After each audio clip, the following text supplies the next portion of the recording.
orang tua tuh jangan ngambil tantangan anak gitu. Dikit-dikit, kasihan ya, udah sini mama suapin aja. Selain memberikan kesempatan untuk bermain, mengenal teknologi, kita juga memberikan kesempatan untuk explore. Jadi sosial emosional anak ini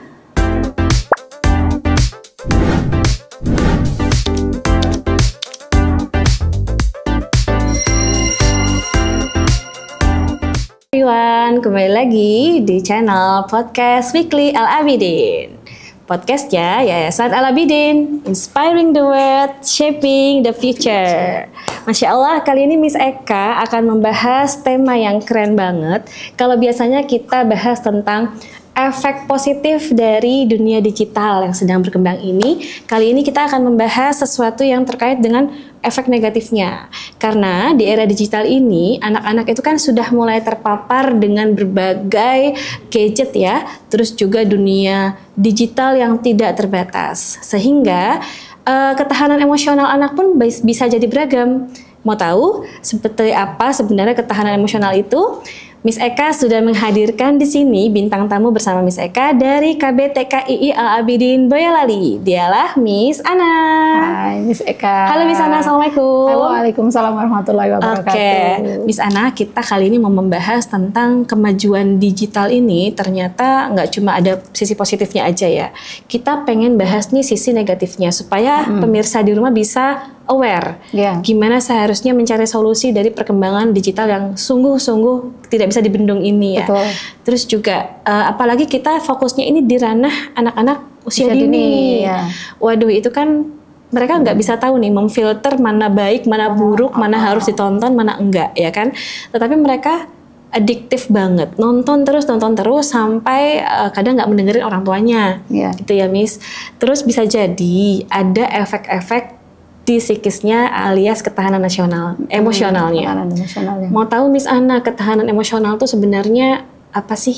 Oke Miss Eka, ada sedikit saya sampaikan ya, ketahanan emosional pada anak itu sebenarnya adalah kemampuan anak untuk mengelola, kemudian mengatasi dan meregulasi emosinya ketika dia dalam keadaan sulit gitu. Jadi dia bisa keluar dari keadaan sulit itu sendiri. Misalnya dari rasa cemasnya, dari rasa takutnya, itu dia bisa mengelolanya dengan hal yang baik, dengan hal yang positif, dengan cara yang wajar kayak gitu. Manajemen pikiran manajemen emosional gitu. Dan itu anak usia dini sebenarnya udah bisa kita handle. Ya, pernah ada ini ya, istilahnya seperti eksperimen itu seekor ayam itu yang ketika dikasih makan tapi dia di atas kertas yang warnanya pink. Nah, dia akan terus mencari warna pink itu. Ketika dicari warna lain dia nggak mau, makanan ditaruh di kertas warna lain nggak mau. Sebenarnya itu konsep yang pendidikan ke anak ya. Anak itu ketika dalam kondisi pikirannya seperti kertas kosong, tinggal kita ngisinya seperti apa kan kayak gitu. Nah, ketika sekarang efek teknologi. Efek di era digital ini yang sudah benar-benar uncontrol ya, itu bisa jadi sesuatu yang buruk untuk emosional anak ketika memang tidak bisa teratasi dari awal gitu. Benar-benar setuju sih Miss Ana. Jadi ketahanan emosional kadang-kadang anak-anak itu tidak bisa memanage ini ya. Kenapa sih kok bisa ya dari exposure-nya konten yang berlebihan, berlebihan, terus dia juga terlalu banyak paparan teknologi. Kenapa kok bisa berakibat ke ini emosional? Anak itu cenderungnya coping ya, jadi meniru kan ya. Di pikirannya hal yang di-expose itu hal yang wajar, hal yang biasa. Apalagi mereka lihatnya sudah terlalu sering misalnya. Kalau di searching di sesuatu seperti Reel, TikTok dan kayak gitu, itu kan yang sering muncul kan, yang sering banyak yang di searching kan ya Miss ya. Jadi anak-anak kan berulang melihat hal yang sama seperti itu. Nah, itu otomatis akan berpengaruh Miss. Gimana ya? Ya. Jadi misalkan ya satu ini aja, misalkan satu tema, padahal itu diparodikan, tapi berkali-kali mereka lihat, mereka dengar. Jadi anak-anak kecil sekarang itu cenderungnya niru apa yang dia tonton kan ya Miss ya. Jadi nyanyi yang dipleset-plesetkan kayak gitu. Betul. Terus kemudian perilaku ke temen yang bisa jadi itu mereka nggak berpikir itu bullying gitu. Nah, tapi itu dilakukan berkali-kali dan kayak diparodikan gitu. terus di internet kayak gitu, ya. Iya, bahkan anak sekarang lihat temennya jatuh, apa mereka nolong? Nggak, malah diketawain, bisa jadi. Iya ya. Kalau isinya nggak hal-hal yang lucu gitu. Nah, karena mereka mungkin melihat perilaku itu ketika ada teman jatuh, misalkan di reel di TikTok kayak gitu, diketawain, justru malah diejek atau di apa, itu kan mereka benar-benar tanpa disaring ya. Iya. Pantas ya kayak ada konten-konten contoh nih mukbang, ASMR. Nah, jadi dikit-dikit anak-anak mengikuti, pengen juga bikin kayak gitu ya. Nah itu mungkin dari sisi psikis dan emosional berpengaruh ya langsung ya. Iya, bisa jadi mereka bisa gampang tantrum kalau misalkan aku maunya seperti yang itu, seperti yang di TikTok itu loh, kayak kondisi gitu. ideal itu kayak gitu ya menurut mereka. Aku lihatnya kayak gitu kok, lihatnya kayak gitu karena kayak gitu. Jadi bisa jadi mungkin gurunya yang di sekolah, mamanya yang di rumah, ini benar-benar harus punya kemampuan untuk bagaimana caranya membantu anak-anak ini untuk mengelola emosinya, punya ketahanan emosi, jadi punya benteng tersendiri. Gimana caranya biar anak-anak ini ngerti, oh ini hal yang nggak baik nih, aku nggak boleh lakukan kayak gitu ya. Oh ini hal yang nggak bagus aku lakukan ke orang lain misalkan. Iya benar-benar belum lagi ya, mohon maaf ya, kan kita sekolah Islam biasa mengajarkan anak perempuan itu menutup aurat dan ketika melihat mereka orang cantik yang ada di HP ya atau gadget, dia taunya kondisi ideal tuh kayak gitu, yang cantik tuh kayak gitu ya misalnya. Jadi kan yang ditonton malah nggak yang pakai jilbab yang vulgar kayak gitu ya. Secara tidak langsung juga langsung mempengaruhi ya. Tadi saya tertarik dengan kata-kata tantrum Miss Anna. Biasanya pengaruh gadget ke tantruman itu kayak gimana sih? Ini Miss, contohnya sekarang kan anak kecil sekarang itu sudah pada main game. Pada main games, benar. Boleh nggak nih? Kecanduan. Kecanduan game kayak gitu. Boleh nggak aku sebut gamenya apa gitu? It's okay sih. Ya, semua orang juga sudah tahu. Iya, kayak ML ya, inisialnya ML. Kemudian FF. Itu anak-anak TK ternyata udah bisa. Mis. Oh ya? Saya sekarang kan lagi ini juga ya, yang namanya Roblox. Benar. Itu. Padahal di dalam konten itu tuh sebenarnya sudah ada aturan ya untuk usia berapa ya gitu. Tapi anak-anak sudah pada kecanduan. Boleh tahu nggak mereka aksesnya dari siapa? Ya otomatis dari yang ngasih HP lah, Miss. Oh gitu. Yang ngasih HP. Nah, aku kudet banget ya Miss Eka ya. Ketika ini Miss, ketika mereka main kondisi kalah, bisa jadi mereka itu nggak mau kalah. Gitu. Jadi nanti hati nanti mau tantrum kayak gitu. Dia pengen menang ya? Pengen menang, karena merasa dia main. Kompetisi. Iya, kompetisi. Nah, itu cenderungnya memang ketika anak usia dini itu kan egocentrisnya tinggi. Jadi aku harus menang, aku harus bisa. Ketika mencoba sekali, dia nggak bisa coba lagi, otomatis kan gitu ya. Coba lagi, aku harus menang, pokoknya aku harus menang. Nah, ini yang bisa bikin tantrum. Ini kita ketika terjadi berulang perilaku seperti ini, itu akan berefek ke perilakunya juga setiap hari. Iya, kayak jadi egois ya. Iya, jadi gampang marah juga, gampang tersulut emosi. Terus ketika ada kondisi yang memang tidak dia sukai, tidak seperti yang aku mau, dia bakalan wah. Iya, ini garis bawahin banget ya, kondisi yang tidak diinginkan oleh anak. Itu dia akan tersulut emosinya, akan tantrum karena apa? Biasa dia melihat sesuatu langsung geset-geset, swipe gitu ya, klik ini klik itu udah ada ya Miss Anna. Iya. Bener-bener pernyataannya Miss Anna ini bener banget ya. Jadi kalau nggak terpenuhi, ya berarti mereka ini akan tantrum. Kemudian anak-anak sekarang tuh nggak punya ketahanan emosional untuk kecewa, Miss. Jadi gimana? Tidak ada istilahnya apa yang dia mau harus diturutin, gitu. Apa yang dia mau harus diturutin. Padahal gitu. Kecewa itu bagus ya. Iya, anak itu harus diajarkan kecewa sebenarnya. Nah, ini orang-orang tua sekarang itu cenderungnya punya sifat Pengasih. Bener sih Miss, sebenarnya terlalu menyayangi. pengasih itu bener. Nah, cuma ngasih aja, ngasih izin ya anaknya ini ya kasih, ini nih maunya ini kasih, ya, merasa orang tua mampu gitu. Anaknya ini oke kasih. betul. Nah yang kurangnya itu di penyayang gitu. Allah sendiri kan Boleh Ar-Rahman dong Ar-Rahim dikasih ya. tahu dong bedanya dong. Miss. Bedanya ya kalau yang pengasih itu tadi Miss apa-apa dikasih nih, oke lah, kalau kamu mau apa gini apa. Tapi kalau yang penyayang itu sendiri harusnya menghadirkan neraka ke kehidupan anak. Oh, that's right. Sesuatu neraka. yang nggak enak. Iya, jadi anak itu memang dari kecil sebenarnya orang tua tuh jangan ngambil tantangan anak gitu. Dikit-dikit, kasihan ya, udah sini mama suapin aja gitu. Udah gede nih, udah sekolah TKB misalkan. Nih apa namanya? Lama maamnya udah sini mama suapin aja gitu. Padahal itu sebenarnya. Benar-benar. Aduh. Nah, ini Di sekolah karena pengasih kayak gitu. Jadi tidak penyayang. Kalau penyayang sendiri itu justru menghadirkan hal yang tidak enak di kehidupan anak. Jadi anak bisa berpikir kayak gitu untuk menginginkan sesuatu itu harus ada usaha kayak gitu. Betul. Gitu ya Miss Ana. Iya. Jadi wah mantep banget. Kalau anak itu kadang juga nggak suka dengerin orang tua kalau dipanggil Miss.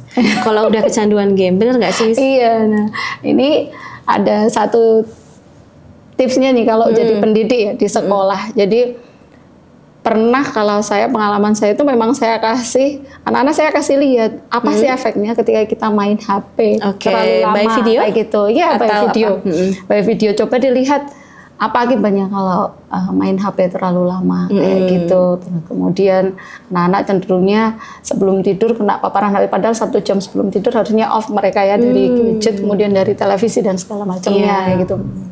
Kadang ketiduran di depan TV itu kan sebenarnya nggak bagus juga. Itu saya kasih lihat ke anak-anak nih, matanya sampai merah, sampai berdarah, kemudian HP masih dicas buat main game meledak seperti itu. Kadang orang tua nggak punya kesempatan untuk memberi edukasi seperti itu. Nah, di sekolah lah. Sedih banget sih. Iya, sebagai orang tua kedua mereka, itu juga kita bisa membantu. Gitu, guru itu sangat berperan ya. Karena kan anak-anak juga kadang seringkali mendengarkan perkataan gurunya dibanding orang tua. Kalau di rumah kata Miss, gitu. Kata Miss ini. Bener ya, jadi luar biasa. Jadi pemirsa, untuk dampak negatif ketahanan gadget, perkembangan gadget, ketahanan emosional itu ternyata banyak banget ya. Selain anak itu tidak mudah untuk berinteraksi, tidak ada interaksi nyata, soalnya interaksi sosial nyata itu nggak ada gitu. Mudah untuk egois, mau menang sendiri, terus juga mudah tantrum dan juga tidak mempedulikan panggilan-panggilan di sekitarnya atau orang-orang sekitarnya ya, benar-benar. Belum lagi terhadap ini ya Miss Ana, postur tubuh mungkin atau radiasi dari pancaran itunya ya. Betul sekali. Jadi sekarang saja untuk istilahnya membaca ya, kita mengerjakan sesuatu, anak-anak lembar kerja itu harus di meja seperti ini. Tapi kan kalau HP mereka cenderung sambil tiduran, tengkurap dan tengkurap, udah seenaknya, sepewenya mereka. Iya benar. Gitu. Mana deket banget lagi ya. Oke, Masya Allah. Banyak kan sekarang anak kecil coba pakai kacamata tebel-tebel, minusnya tebel-tebel kayak gitu. Iya, sangat disayangkan ya, jangan sampai ini terjadi sama anak-anak kita. Nah pemirsa mau tahu nggak, tentunya di beberapa dampak negatif ini pasti tentunya ada sedikit solusi yang bisa kita lakukan sebagai pendidik dan juga orang tua. Pasti ada, tenang saja. Kita nggak mungkin melarang anak kita untuk nggak kenal gadget sama sekali kan ya. Apalagi kalau sekarang disebutnya apa Miss? Gen alpha apa? Gen alpha. Gen alpha, calon gen beta malah mereka. Ada beta, nanti ada gamma.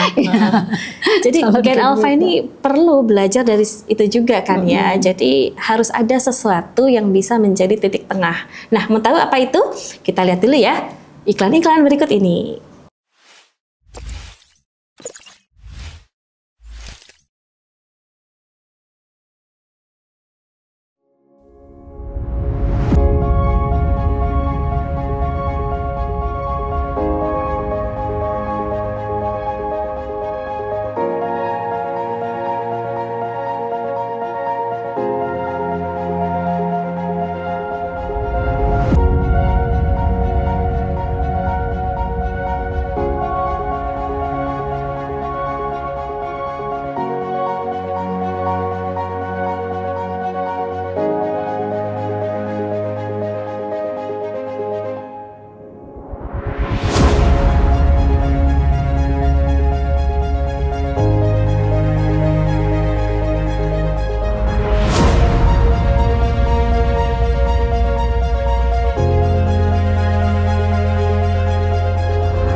Oke pemirsa, tadi kita sudah membahas tentang bagaimana sih mencari ketahanan emosional anak di dunia digital ini.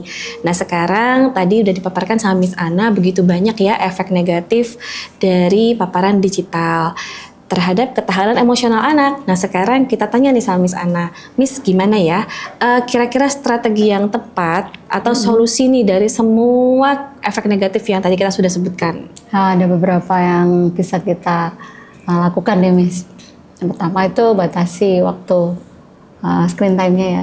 Ada waktu. Dan ini butuh konsistensi, terutama dari orang tua. Jadi kalau memang kita kasih waktunya anak itu screen time-nya 15 menit, ya kalau bisa 15 menit off. Apalagi usia 4-6 tahun itu sebenarnya normalnya hanya 30 menit Miss, screen time-nya. In one day? Ya, in one day, just 30 minutes. So ini harus butuh konsistensi ya. Jadi nggak yang harus tarik ulur. Ya udah nih sebentar kayak gitu, itu nggak bisa. Jadi harus konsisten gitu ya. Dan insya Allah ketika kita konsisten sebagai orang tua, itu anak mapan kok. Kayak gitu. Jadi ada batasan screen time yang pertama itu. Kemudian diajak membicarakan emosi itu secara terbuka. Ya, kadang anak nggak bisa, anak-anak itu nggak bisa tahu ya. Aku tuh kayak gini nih lagi marah gitu apa. Nah orang tua yang mancing, atau gurunya yang mancing misalkan kayak gitu ya. Itu perasaan adik itu kayak gimana sih kayak gitu. Wah aku mau marah begini, kenapa aku kayak sedih, gitu ya? Kenapa kayak gitu? Justru diajak ngobrol, jadi secara terbuka biar anak-anak itu bisa meluapkan emosinya secara terbuka, gitu. Divalidasi dulu deh ini emosionalnya, kayak gitu. Oh adik marah ya, marahnya kenapa? Ajak ngobrol dari kecil terus mereka bisa Miss. Kalau memang terbiasa mereka komunikasi 2 arah dengan orang tua, bisa, gitu. Kemudian ajari anak teknik mindfulness ya, atau relaksasi emosi gitu. Oke, ini itu diajak mungkin inhale, exhale kayak gitu. Istighfar saya. Istighfar Ayo, ya, istighfar. kayak Kamu gitu. lagi emosi. Kemudian sudah kita validasi, itu diajak relaksasi. Oke, coba adik tarik nafas dulu, kayak gitu. Kalau salah satu teknik mindfulness itu anak diajak niup balon. Oh gitu. Iya, diajak niup balon. Dia rasakan udara yang keluar, yang dia harus tarik dulu buat niup balonnya. Kayak itu kan butuh proses ya. Nah, itu kesabaran juga ya. Untuk kesabaran gitu. Selain juga memang stimulasi motor ini sih. Iya. Kemudian selain itu juga ada hal lain nih Miss. Harus memang ada batasan konten ya, walaupun sekarang itu ada dengan pantauan orang tua itu kan ada ya, ada di pengaturan ya, di pengaturan gadget itu. Tapi ini kadang juga masih halus dari konten-konten ya? Gitu. Nah ini yang agak perlu warning itu yang itu, gitu.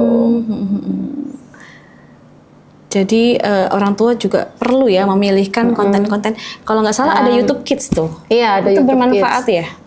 Kemudian lebih ke kualitas, bukan kuantitas, bukan sebanyak apa kita minta, tapi kualitasnya. Apa sih yang dilihat anak kita? Kayak gitu. Ya. Lebih baik yang konten-konten edukatif gitu. Kemudian kalau ini sih seringnya yang mungkin game-game edukasi atau apa kayak gitu ya. Kemudian sekarang banyak kok belajar tentang warna melalui eksperimen itu bisa dilakukan di rumah kayak gitu, bisa tentang pelangi, bisa loh anak-anak. Kemudian ada lagi beri mereka kebebasan untuk beraktivitas di luar, jadi lebih explore tuh alam luar sana. Kayak gitu. Dan itu sekarang kan lagi ini nih marak homeschooling ya Miss. Homeschooling itu kadang juga dilakukan oleh orang tua sendiri, dan mereka itu justru diajaknya keluar rumah. Homeschooling itu nggak di rumah loh malahan, tapi anak-anak itu justru diajak keluar rumah, mengenal berbagai macam apa yang ada di luar sana. Lagi anak-anak jalan-jalan aja di taman kota misalkan, mereka akan mengenal berbagai macam tanaman, lalu kenapa ada tumbuhan di sini, apa manfaatnya gitu. Anak-anak diajak merasakan, gimana dek kalau di bawah pohon rasanya kayak gimana, kayak gitu misalkan ya. Tuh seger bunda, iya karena apa, kita bisa menjelaskan kayak gitu. Jadi orang tua sendiri itu sebelum ngajarin anaknya sebisa mungkin juga jadi pembelajar gitu. Jadi belajar terus dan terus dan terus. Jadi jangan mau kalah sama teknologi. Masa anak kita disetir sama teknologi Ini permasalahan besar itu terjadi pada satu ayah bunda yang dua-duanya bekerja ya. Dititipin uti atau eyangnya nih pasti berubah lagi rulesnya nih. Itu Mil. Apa namanya? Saking sayangnya ya biasanya kalau anak-anak yang dititipin ke uti kayak gitu, saking sayangnya sama cucunya, jadi nggak mau lihat cucunya nangis. Jadi waktu yang tadi ditetapkan 15 menit di rumah, misalkan ya jam, pola asuh yang berbeda antara orang tua dengan utinya, kayak gitu. Itu kan udah berpengaruh juga. Jadi ya udah nih dikasih misalkan udah kayak gitu. Yang penting kamu diem, nggak nangis, nggak rewel. Karena sebenarnya itu bukan jalurnya lu. Yang tiang ngomong itu jalurnya. Nah, bukan saatnya. Secara ini ya, kalau secara medis sendiri hormon pengasuhan itu sudah tidak ada di gitu. Iya, jadi hormon pengasuhan itu kan sebenarnya ada ya pada orang tua, orang tua yang produktif ya itu. Jadi kelekatan dengan orang tua itu juga pengaruh sekali. Jadi walaupun orang tua bekerja, baiknya seperti apa Miss Ana terhadap mengurangi dampak-dampak negatif ini? Ya, sediakan waktu tersendiri. Jadi ketika kita pulang dari kerja otomatis capeknya luar biasa Miss. Itu nggak bisa kita hindari ya, namanya capek lelah bekerja itu nggak bisa kita hindari. Nah setelah itu sebenarnya anak-anak itu adalah satu lahan relaksasi sendiri juga untuk orang tua. Jadi udah kita letakkan gadget kita.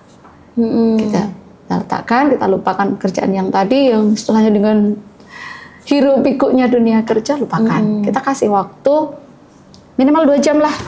Ya, kalau dulu ada program namanya 18-20 ya, itu bisa jadi mungkin dari 17-19 2 jam kita bikin quality time dengan anak kita. Bisa dengan diajak murojaah kayak gitu, mungkin dengan mendongeng, membacakan buku cerita dan segala macamnya. Itu anak-anak akan lebih terasa, ada bonding juga ya. Bondingnya tuh lebih benar-benar itu yang penting sebenarnya. Dan membuat mereka lupa kali ya sejenak dengan gadget ya. Iya. Itu Masya Allah banget. Jadi kalau misalkan nih, kalau bisa dijelaskan peran orang tua dan peran sekolah itu harus berkesinambungan ya. Iya Miss. Dan itu kan seperti apa Miss? Dua asa keping mata uang ya. Mata uang logam itu kan nggak bisa kalau cuma mata uang kertas pun nggak bisa kan ya, kita jualnya cuma semuka aja kayak gitu. Nah itu seperti itu. Jadi seperti mata uang, dua sisinya berharga gitu. Nah inilah sinergitas antara orang tua dan sekolah yang harusnya terjadi, itu harus jalan kayak gitu. Jadi ketika memang orang tua sendiri punya pola asuh seperti ini gitu, itu bisa kita cari benang merahnya ketika kok anak-anak di sekolah seperti ini ya, kita cari benangnya, benang merahnya ke orang tua gitu. Oh sebaiknya seperti ini bunda, kayak misalkan ya dari pihak sekolah sendiri kasih saran seperti itu. Kalaupun bisa dipraktekkan di rumah, diimplementasikan di rumah, itu alangkah baiknya gitu. Jadi memang ketika seperti apa kondisi sosial emosional anak dari rumah itu akan terbawa di sekolah. Betul. Gitu. Karena Miss Ana ini kan dari KBTKII Al-Abidin Boyolali nih. Kalau boleh sedikit cerita, di sana itu sudah adakah solusi-solusi tentang anak ini, misalkan anak diminta untuk bermain banyak di luar. Iya, Miss, kita ada keseimbangan ya, keseimbangan antara indoor dan outdoor itu harus ada. Gitu. Jadi ada bermain indoor, ada bermain outdoor. Metode belajarnya seperti apa di sana? Kalau di sana metode belajarnya itu pertama memang ada kita tanamkan adab dulu. Mereka tahu ilmu agama dulu seperti apa. Jadi pagi itu seperti zero mind ya, anak-anak itu seperti kita sebenarnya. Kalau pagi itu kan fresh, belum masuk apa-apa. Kita isi dulu dengan betul sekali. Agama dulu kayak gitu. Kita ajak murojaah, kita ajak sholat duha, yang berbau-bau religi dulu gitu. Itu kan sebenarnya inti dari semuanya ya. Betul. Gitu. Jadi anak-anak kita isi dulu mereka dengan hal-hal baik dulu. Kita kasih alasan kenapa mereka harus berbuat baik seperti itu. Kita ajarkan seperti doa, hadis kayak gitu Miss paginya. Baru nanti anak-anak kita beri kebebasan untuk bermain. Nah, tapi tidak bermain bebas ya, karena kita kurikulum merdeka nih gitu.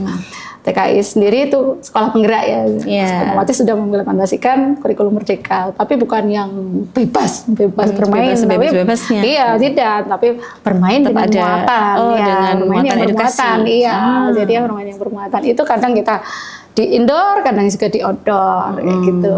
Mainnya lebih fun lah gitu, karena lebih mengutamakan diferensiasi gitu. Jadi berdiferensiasi nih mainnya, nggak cuma anak suruh ngerjain LK aja atau apa, tidak. Karakter sosial emosionalnya yang dibangun itu seperti apa, Miss? Karena ini kan kita lagi membahas ketahanan emosional ya, efek negatifnya teknologi. Nah, sedangkan kalau di sekolah itu sudah membentuk seperti apa usahanya untuk bisa menyeimbangkan dengan teknologi ini? Tidak lepas dari teknologi juga nih ya, Miss ya. Kalau di TKI Al-Abidin Boyolali itu tetap mengenalkan teknologi, tapi dengan cara-cara yang baik, gitu. Dengan cara-cara yang fun. Mereka tetap diperkenalkan dengan yang namanya laptop, itu permainan edukatif gitu. Nah, kalau mereka itu misalkan pengen lagi main di rumah, oke, orang tua kita kirimkan linknya, ya biar anak juga ada manfaatnya ini. Misalkan review tadi game di sekolah, tadi merasa belum punya banyak waktu untuk bermain karena harus gantian ya dengan teman-temannya, misalkan gitu. Itu nggak masalah, kita kirimkan linknya. Nah, terus kemudian di screenshot hasilnya, misalkan kita kirim ke Miss-nya kayak gitu. Oh, ini bisa. Alhamdulillah itu juga salah satu merupakan bisa jadi assessment juga ya untuk Miss-nya gitu.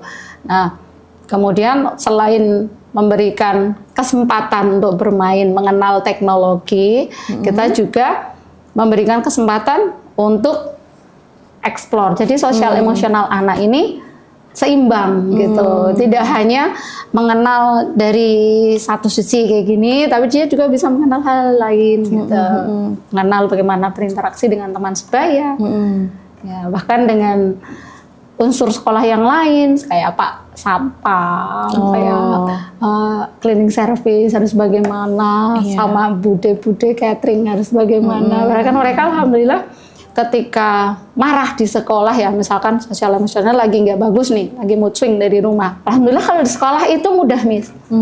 Mudah diatasi. Jadi mereka justru bisa cerita ke Miss-nya. Tadi kenapa kok harus nangis di bawah, kenapa? Kayak gitu. Aku nggak mau. Ini misalkan cerita, mereka akan cerita ke Miss-nya dengan leluasa tanpa ini ya. Dan mereka justru nggak mau cerita sama orang tuanya, sama Miss-nya di sekolah cerita kayak gitu. Nah, disitulah juga peran guru sebagai orang tua kedua, peran sekolah itu bagaimana membangun kedekatan dengan anak. Siswanya, Iya betul dengan juga ya. Gitu. Berarti efek-efek negatif kayak mereka mudah tantrum atau mudah egois sebenarnya bisa teratasi ya. Kalau gitu. dia dapat sekolah yang tepat, dapat pendidik yang tepat ya. Dan itu juga butuh kepercayaan dari orang tua yang nggak setengah-setengah sih, Miss, menurut saya. Jadi kalau orang tua ngelepasin anaknya, nitipin ke sekolah nih, tapi masih borit, masih nggak legowo ya. Nah, itu anaknya di sekolah juga nggak bisa kita handle 100%. Karena ada ini tadi, perasaan itu. Iya, kan chemistry antara orang tua dengan anak kan ada ya. Benar-benar. Kalau misalkan orang tuanya itu sudah full percaya 100% ketika meninggalkan anaknya, antar anaknya, udah titip ya Miss, sesakan apa. Insya Allah semuanya akan baik-baik saja. Iya. Aduh, jadi pengen tahu nih tentang KBTK II Al-Abidin Boyolali. Bagi yang pemirsa yang rumahnya di sekitaran Boyolali, ini bisa jadi salah satu tujuan yang tepat nih, karena udah sekolah penggerak, mereka juga belajar 3 progul, ada tahfidz, English dan IT juga. Betul. Jadi anak-anak benar-benar diarahkan ya Bunda ya, mengelola emosionalnya dengan kegiatan-kegiatan yang bermanfaat, yang positif di sekolah. Kalau boleh tahu, Miss, daerah mana sih di Boyolalinya dan kalau mau mendaftar seperti apa? Oh gitu ya, Miss ya. Alhamdulillah kita itu terletak di tempat yang strategis, Miss. Jadi kita itu tidak jauh dari alun-alun kidul, misalnya kompleks pemerintahan Boyolali ya itu. Nah kita ada tepat di baratnya Tugu Keris. Wah pasti bisa tuh searching Tugu Keris Boyolali. Nah kita cuma baratnya doang gitu. Dekat pusat pemerintahan. Iya dekat pusat pemerintahan dan juga ini kawasan industri, Miss. Karena kawasan industri ya jadinya gampang. Itu jalur alternatif. Ada apa namanya? Cara pendaftarannya mungkin, Miss? Oh, bisa dengan online. Kalau misalkan ayah bunda tuh nggak perlu ke sekolah, nggak ada waktu nih, nggak ada waktu untuk ke sekolah gitu. Wah, ada form online-nya. Bayar pendaftaran juga bisa transfer, Miss, gitu. Langsung ke rekening yayasan. Jadi ada nomor yang bisa dihubungi? Wah, di bawah ini ya.